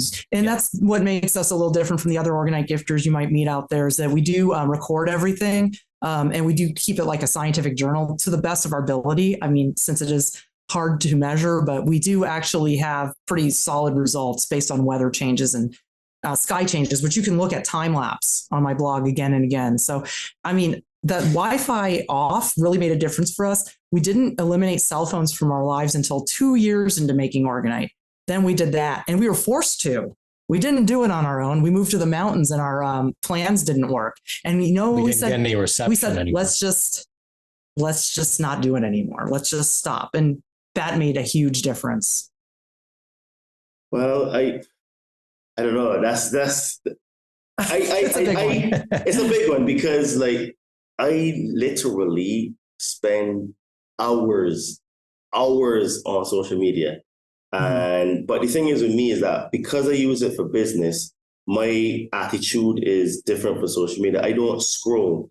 I am a content creator, so I post stuff. Right. I reply to messages, and then obviously, because people want to contact me for podcasts, or I contact people for podcasts. And you've got to be connected. You've got to be connected. But you know what I would recommend is do more of it on your computer and less of it on your phone as a start. If you can do it on the computer. I mean, we do all of ours on the computer, all of our businesses on the computer. So most of those things, I don't know about Instagram. I think that one needs a phone, but most of those things you can do on a computer. So if you just eliminate a little bit of it, just reduce it, because what is going on is, even if you're not using it, unconsciously like people do, it's the energy. Is DOR. So regardless, you're exposed to it. So more so than the content. Even reducing it, and you'll notice the difference. Like I always tell people, well, if you can do it on your computer, do it on your computer instead. Yeah. I mean, of course, the computer needs to be hardwired too, which is why I recommend people check out how to do that. It's not hard. Yeah, she's got an article about that. Yeah, it's true, because like I have in the past had to take breaks from social media for like a month, or even like maybe a week at least, to just recharge, right? And but because I know what it is. But the thing is now is that what I've done now is that I don't really consume content. So what I do is I guess it's very straight, but because I just don't have that much time anymore, because I get loads of messages per day. I get minimum like 20 messages per day now. And it is on different platforms, email, Instagram, Facebook, you know what I mean? And it's like, it's just relentless. Then I have messages from my clients as well. So like, I'm constantly on my phone. So for me now, I do understand that, but this is where like I have a very strong meditation practice where I meditate every week. I meditate multiple times per week. And sometimes I will just do like a little quick meditation in the evening, just like a couple of minutes, just to rebalance myself, because I know what harms these social media platforms do to you, the dopamine hits, and you know what I mean, the serious addiction, and because people judge themselves through seeing content of others that appear to be, quotation marks, having the best of times in their life, but a lot of them actually are not really that happy, and they're really just projecting to create a facade so others can, envy them, but in reality they're empty on the inside, Precisely. And I can't underscore what Sharon said more, is that it's more about the energy of the device than the content itself. Because you're obviously not using it carelessly. It's way just more. You're actually using your phone like a computer, but it is the energy. So it's just something for you to think about. And, if you can reduce a little bit, whatever you can do. You could be reading the most beautiful, inspirational scripture, but you're still getting bombarded with the DOR. Right. We even doing something as simple as just taking short breaks from the phone, turning it off, just putting it away, not airplane mode, not silent, just off. Well, I encourage people to do that when they sleep. So at the very least, during the day, the orgonite helps you to deal with, that deadly energy because it's all around you. Like if you're out in the city, when we are, I have an orgonite pendant, and actually wearing orgonite earrings too, just triangulating my body. So, out in the world, keep the orgonite with you. I think we sent you a tower buster in your package. I'm trying to remember if we sent you a tower buster with it or if we sent you something. I feel like there's something that you could take with you, but it helps. But yeah, anything you can do to reduce the DOR, I always tell people, you just try to reduce it too. And try it. And try it when you sleep at least, because you don't need to contact clients when you sleep. So get an alarm clock. I tell people, get an alarm clock, turn off the phone. We just tell people to try it. See what it's like. I'm going to get an alarm clock because I do use my phone as an alarm to get it because I get it early in the morning to meditate. So that's a pretty good idea. Yeah, that's a good start. Yeah, because I sleep with orgonite in my room absolutely every night. Sleep is the period of time where we need that healing the most. And the energy that the phone and the Wi-Fi are putting out is contrary to that healing that we need. Yeah, so, unplug your Wi-Fi at night. Definitely. And turn off your phone. And then, because you know what, your neighbors have that stuff going too. So I always tell people, if you can do that, turn off the ones in your house. That stuff coming through your walls, because the deadly energy goes through your walls, but so does the orgone energy. Whatever's coming in from the neighbors, your orgonite's going to work even harder, to neutralize it. So like I was saying earlier, when you were asking what's the range, depends on how much DOR we're dealing with. So if you turn off yours, you're going to get an even bigger boost. I actually think it's going to blow your mind, actually, if you try it. The less that there is for your own orgonite to battle against, the better. Yeah. And it can just focus on the stuff that you were saying, the external it's coming in from that outside. You can't do anything about. Yeah. So I've got two questions that just came in my head. I hope I don't forget after the first one. So the first one is, how many, devices would you need to counteract, Orgone? The DOR? Because I was trying to understand in the book, if there's a ratio that you have, so in this case, you say one tower buster is good for one tower, right? But in your home now, obviously, because a lot of people live in apartment buildings with flats, right? So you're gonna have, if you live in a big major city and you live in a high-rise building, 10, 15, 20 floors, you're gonna have tons of that, right? Yes, that's why we can't live that way. But if you do live that way, the orgonite is different in the home than in the environment. In the environment, you just put a tower buster by the tower, but this is environmental DOR we're dealing with out there. We're dealing more with weather,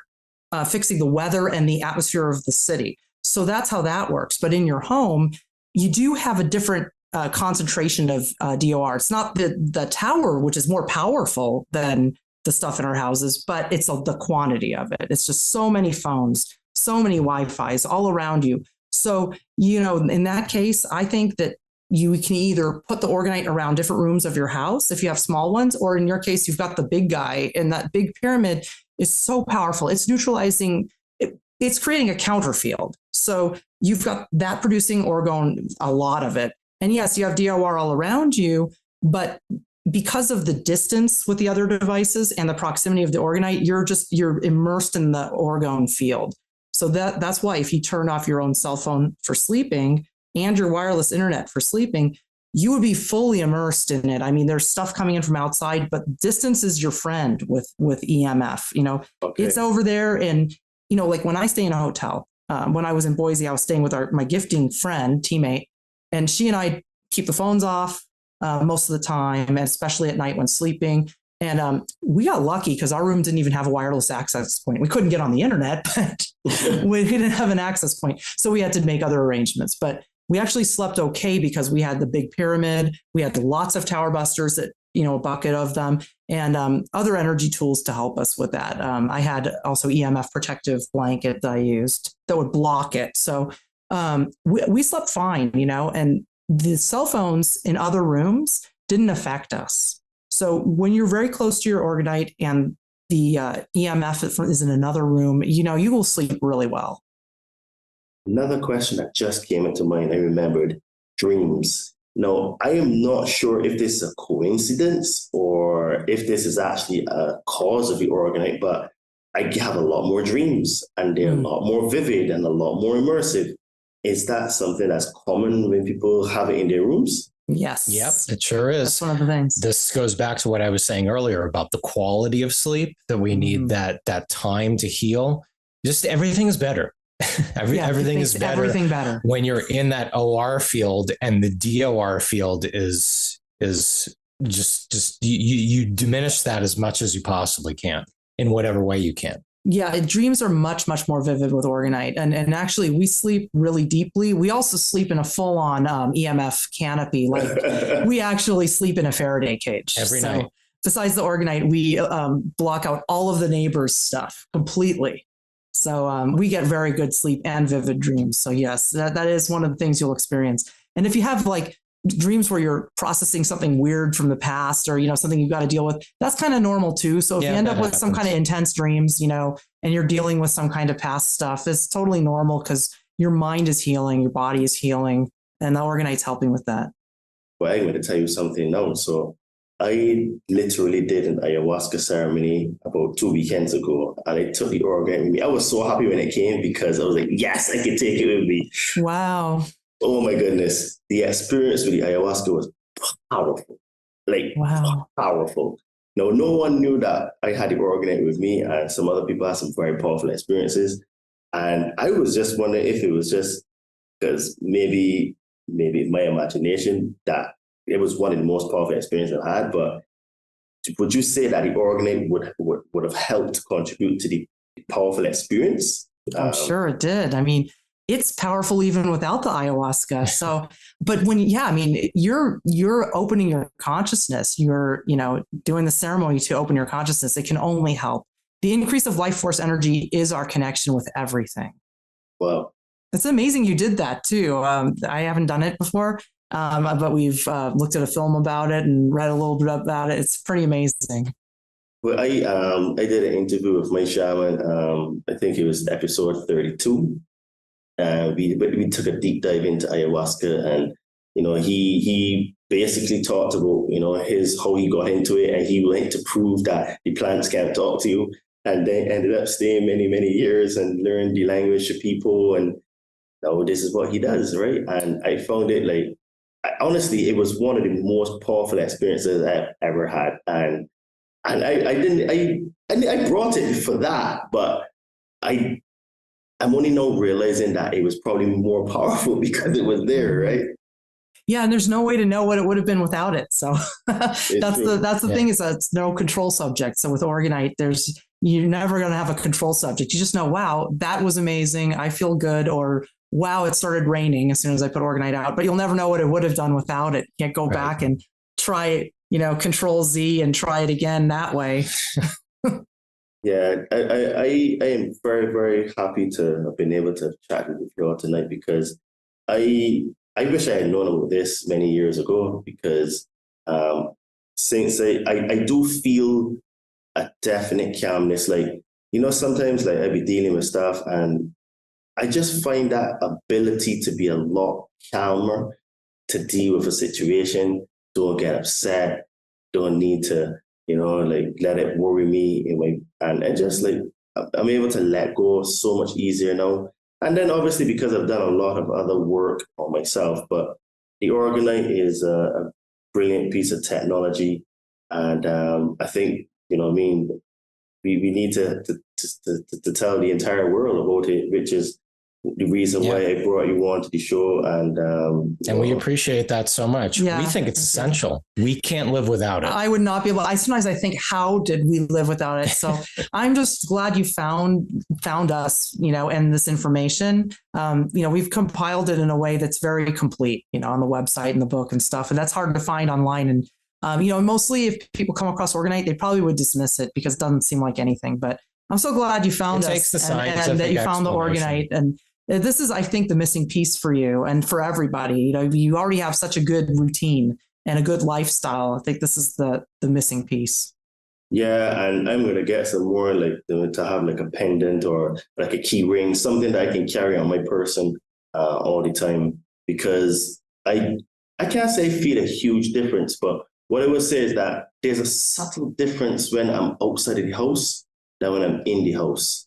It's noticeable. It's not like, I guess because I'm surrounded by it so much that I guess that, like you said, your body becomes the transmitter. So I don't feel like a huge dip because I've been surrounded by orgonite now. This is 2.5 weeks now that I've been completely surrounded by it. So I do feel a slight difference when I go outside.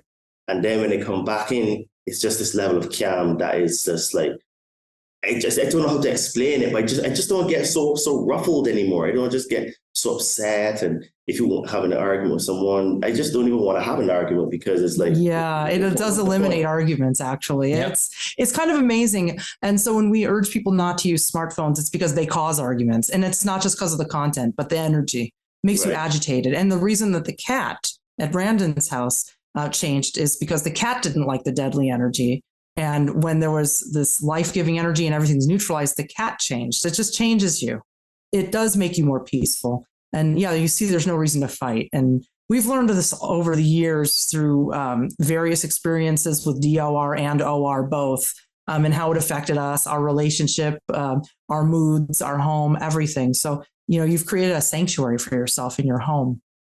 Yeah, I find it very, very amazing that, something as simple as this, because you said it's quite simple to make, is something that, we don't really know about. And it's almost like this, it's almost like we're rediscovering, because the way I feel is like where we are now as a species in our evolution of consciousness is like we're now rediscovering these things and that we already knew. Because I did a show yesterday with a yogini, and we were talking about yoga and stuff.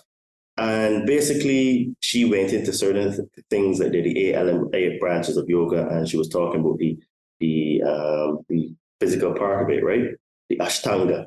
And I was telling her that when I do like my meditations, I will do like that. And I don't know why, I just do it because it just felt like. But she was telling me that this is to close the seal for energy so it doesn't escape, right? And basically, what I'm realizing is that I probably knew this in a previous life. And then now, as my consciousness is rising, and I just ended up finding you guys because it was just random that Brandon just invited me to come, sit on the round table, have a chat with you all. I didn't really say much. You all spoke quite a bit in the beginning. But I was very impressed with your orgonite. And I did tell you on the same show, I'm going to get one and I'm going to come back and check. I did say it. And I was just over the moon when I was able to go and get it. And now I just feel like all of these are things I probably knew about in the past, which is why I'm being guided. And I think, because I never even thought about, having you on the show. But then after I got it, I was like, yeah, this just made sense, Well, we are thankful to anyone who sort of gives us the podium, I guess you could call it, because we are very, very heavily suppressed out there. It's very, very hard to find our information. And there's stuff that's prioritized before us that has nothing to do with what we talk about, that it's just there to throw people off. Yeah, it's hard to find good information on orgonite out there. That's why it took us so long to even start making it when we first heard of orgonite, which was maybe around 2013. We didn't make it until 2014 because nothing we saw about it made any sense to us. It was only when Ken Rolla explained it, how it works scientifically, the type of vortex it creates, and how the elements work together, that we thought, there's nothing to lose but to just try this and see if it gets rid of the chemtrails like he said it would. So it is hard to find information. I'm just glad you did. And thank you so much for having us on to talk about it. I mean, I'm grateful to you for getting this information out there to more people. Yes, I definitely do think that a lot of people are going to love this episode. And with that being said, tell the people how they can find you and, any other things that you're involved in that you want to promote and stuff so that people can get involved, even if it's how they can be sharing, all of that kind of stuff. So tell the people how they can find you and more about what you do and stuff. Well, our website is thekembo.com. And through that website, you can find everything else. You can find our video channels, my blog, which is thekembo.tumblr.com. And that is the main way to get in touch with us. You can email us through there.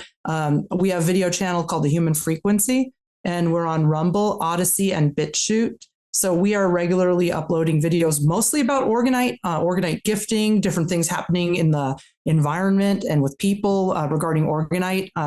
The last one, I actually was just me. Usually it's us two. The last one was just me with my gifting teammate from Boise.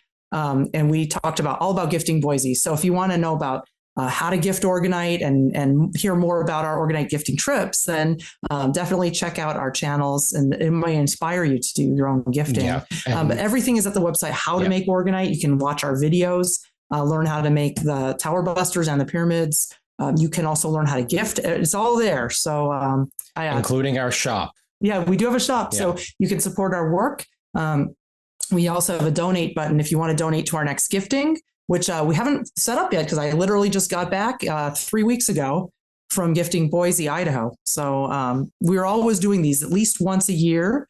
And we try to tackle at least one city a year, if not more. So and each one involves a lot of land too, between where we're coming from and where we're going. So we're always gifting. And people can feel free to email us and ask us questions if they have them. And really, to tie it back to what I was just saying a moment ago, the best thing also you can do is to just spread the word. Yeah. Share our information with as many people as you can, because again, like I said, it's very difficult for us to reach people because we don't have a very big social media presence, but also we are very, very much suppressed. Yeah. I think orgonomy is not something that the controllers want people to know about because of the power that you see that you have. I think orgonite is the first step. Just get the orgonite and the rest will follow. Yeah. That's how it was for us. We still were using smartphones or cell phones. It was a long time ago. We were using cell phones, Wi-Fi. We were living in a very high DOR environment. And, it was just, we made the orgonite. It changed everything. Even before we got rid of those things, it changed everything. So everything will follow. Your consciousness will change. You'll see the world differently. You'll hear, smell, taste differently. Believe it or not, it's amazing. People can't taste their food. They can't smell things. When you're increasing your own life force energy, all your senses improve. Yeah. Yes. So you see, this is one of the pyramids here. This is the Malchinite pyramid, and it's about 6 inches in size, 6 by 6, and it's not super heavy. And yeah, people go there and support Sharon and Gabriel. They're doing amazing stuff. And as you know, guys, I'm an online fitness trainer, so we talk about all these kind of things, but the body is a very, very important part of the entire journey. So if you would like to get into the best shape of your life and you would like to level up your mindset and also create some new habits and stuff, hit me up on my Instagram at Adriano_246 or my name Todd Cave. And let me see if I can help you to get into shape, because we're a mind, body, spirit complex. And tonight we were talking about the spirit and also the mind, because the organ will help with those. But we can't forget the body. We have to keep the body moving. If the body doesn't move, it actually becomes weak. So if you would like to support this podcast, please don't forget to like, subscribe, and to share, because that helps us to be recommended in the algorithms. And we just launched a merch store. So if you want to get a shirt like this is called Truth Isn't Learned, Truth is Realized. This is the merch store. The link will be in the description of this podcast. The store is called Todd and Me. And also, if you would like to start a spiritual journey, or you are currently on a spiritual journey and you would like some help to remove some fears and traumas, I can help you to get hold of some magic mushrooms. So hit me up on my socials as well, at Adriano_246, or my name Todd Cave. And thanks very much for listening to the podcast. And we have some more amazing guests coming. Thank you, Sharon and Gabriel, for coming on. And look forward to chatting to you sometime. Thank you, Todd. And don't forget, share this episode far and wide as possible, because that helps the podcast, and it also helps Gabriel and Sharon to increase the knowledge of orgonite and the benefits and the great things and properties it has, and it will definitely help you. I have seen a huge difference in it in my life, especially sleep, and also feeling more calm. And my meditations have been much more powerful. So thanks for listening, everyone. And thanks again, guys, for coming on tonight, Gabriel and Sharon. And stay tuned because we have more amazing content coming. Speak to you soon. Ciao and namaste.